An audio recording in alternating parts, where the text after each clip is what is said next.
Hey friends, I thought I would make a video today about something that I think is a really important topic, not just in Tantra and sacred sexuality, but in everyday life, especially because I hear and see so many myths and misunderstandings about this topic. I thought I would throw in my 2 cents for you. And that is around the idea of the masculine and feminine. So for a lot of us in our current culture, when we hear masculine and feminine, we kind of equate it to men and women. This is very in our culture, it's about gender and the gender binary. But when it comes to Tantra and energy work and anything like that, the masculine and feminine are not about gender at all. It's not about masculine meaning men and feminine meaning women. Has nothing to do with our body parts, has nothing to do with gender identity at all. The masculine and feminine are just merely two different complementary energies. So if you would prefer, you can think of it as yin and yang. That is, the yin is the feminine, yang is the masculine. So if that's terms or words you're more comfortable with. And in essence, they really mean the same thing, especially in the context of Tantra.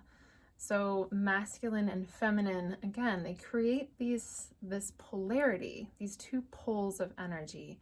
And being in a polarity or having polarity is really important, especially for any type of sexual or intimate interaction, because it creates balance. And it's about this sacred balance that a lot of tantric practices revolve around, and that we need to have this balance, right? There is no light without darkness. There is no yin without yang. These two things are beautiful and complementary. So people of all genders, all body types, all expressions, and all orientations can experience and be in their masculine or in their feminine. And they have a varying ratio of both of these things.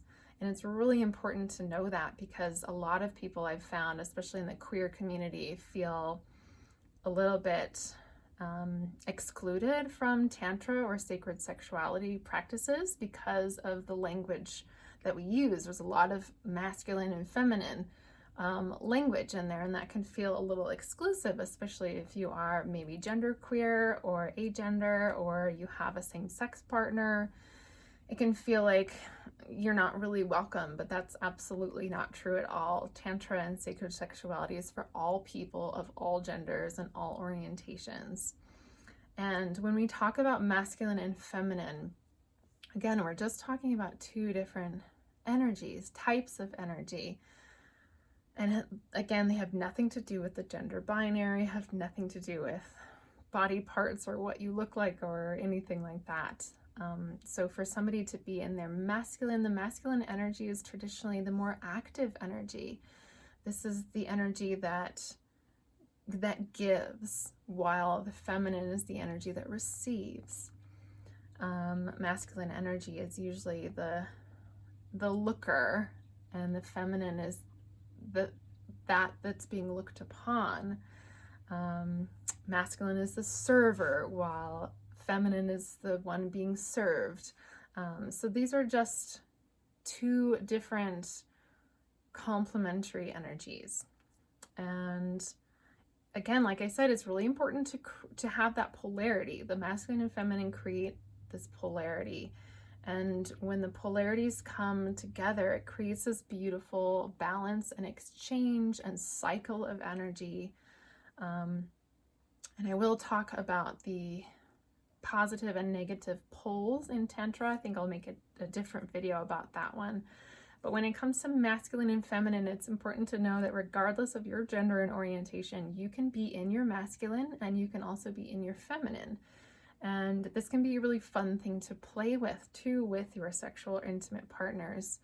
You know, who's going to be more in their masculine and who's going to be more in their feminine. And again, this can shift. This can change quickly, even in, minutes. So you can both really play with giving and receiving and dominating and being submissive, and all of these things are just playing with feminine and masculine energies.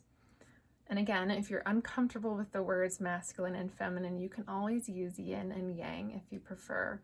But I thought that this would be a really important thing to talk about, especially because I get a lot of people feeling excluded, like I mentioned, from Tantra and sacred sexuality because of the language that we use around masculine and feminine. But I hope this clears things up for you. If you have any other questions about this or having other insights, I would love to hear them. So drop me a comment below. If you like this video, don't forget to give me a thumbs up and subscribe to my channel. Until next time, everyone, take care. Bye.